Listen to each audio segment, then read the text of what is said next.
What's up, everybody? I'm Flash. This is One Man's Opinion, the show where we cover just about everything, and today we're talking about Only Murderers in the Building. This is a review I've been meaning to do for a while, but with the holidays and everything going on, I just haven't had time. And finally, I've got a little bit of a moment in time that I can get this review out. So happy to finally be talking about this show. And I don't know how many people out there have been watching this show or keeping up with it, but it's a really good time of a show. First things first, if you're looking for a murder mystery type show with a lot of really, really good comedy in it, this is the one. This is the show for you. If you like murder mysteries and actually a pretty decent story, like to be a comedy, the mystery of it all is actually pretty good and something that you can kind of play along with and guess at. And they do a good enough job at keeping you guessing with it and being unsure of who committed the murder and giving you enough clues that you can kind of make educated guesses, but without revealing too much.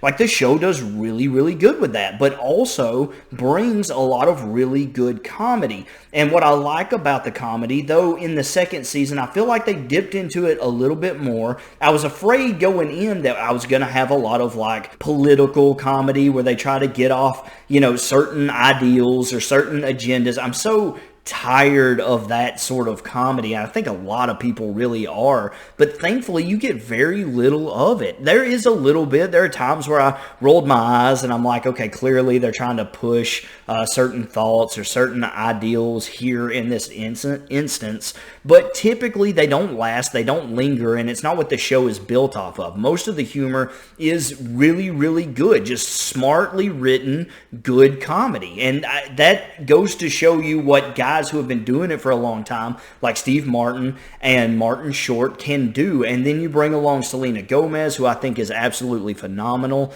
in her role in this show, and you've got a recipe for success. And the kind of combination that these three bring when they're on screen together, Steve Martin and Martin Short being the older guys, one of them a little more tech savvy than the other, but both of them play off of each other so well, like they have been doing for years and years. And then you bring Selena Gomez, who is quite a bit younger than the other two, and it makes for some really funny dialogue, some really funny interactions, and there are a lot of great supporting cast throughout the show. I wouldn't say that this is a show that you would want to watch with the whole family.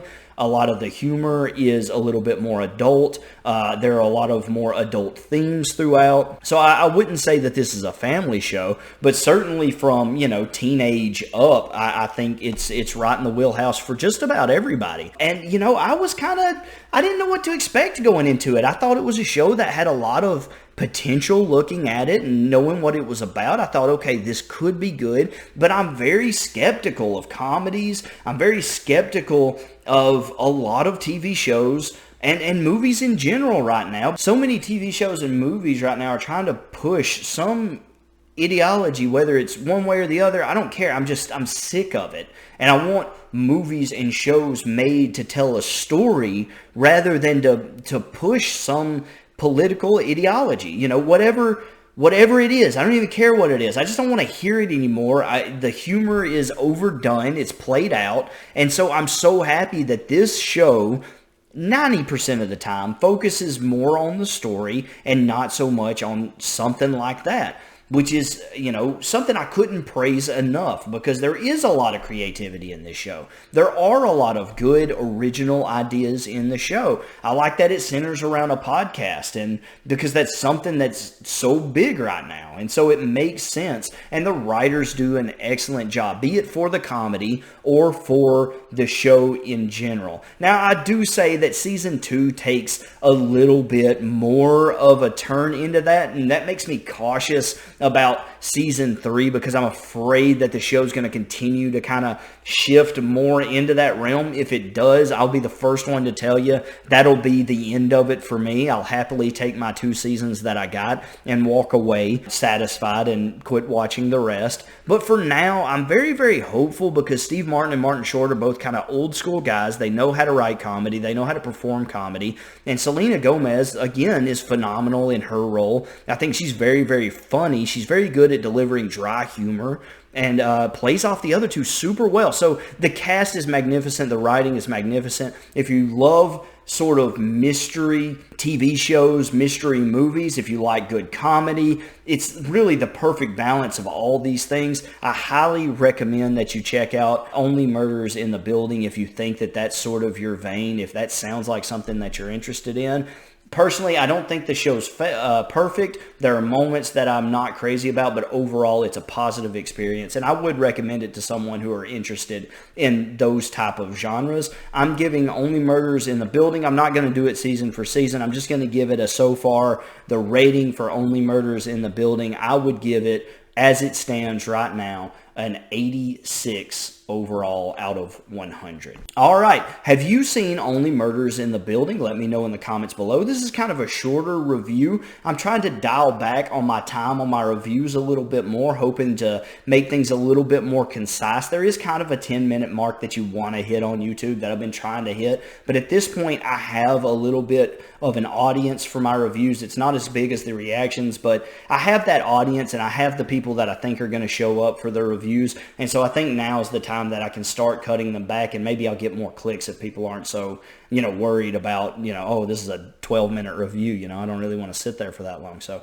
anyway, thank you guys so much for supporting the channel. You can continue to support the channel just by clicking on the videos. I've got everything kind of broken down into playlists now. I think most of my content is in a playlist of some sort now. And so you can go to my playlists and you can find, I do a lot of stuff on the channel. You might find something there that you're interested in that you might not have thought that I even did on the channel.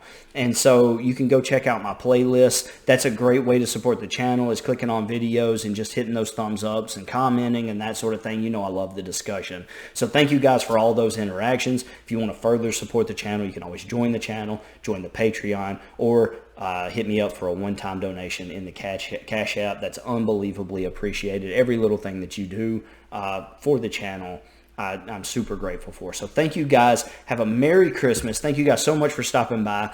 Did you disagree with me? Did you not like Only Murders in the Building? Let me know some of your thoughts and comments down below. I tried to stay away from spoilers. But if you want to talk about something in the comments below, hit me up. I'm happy to have that conversation. If you disagreed with me and you thought that Only Murders in the Building was really bad, it wasn't what you were looking for, don't get mad at me. Just remember that this is all one man's opinion. Thanks.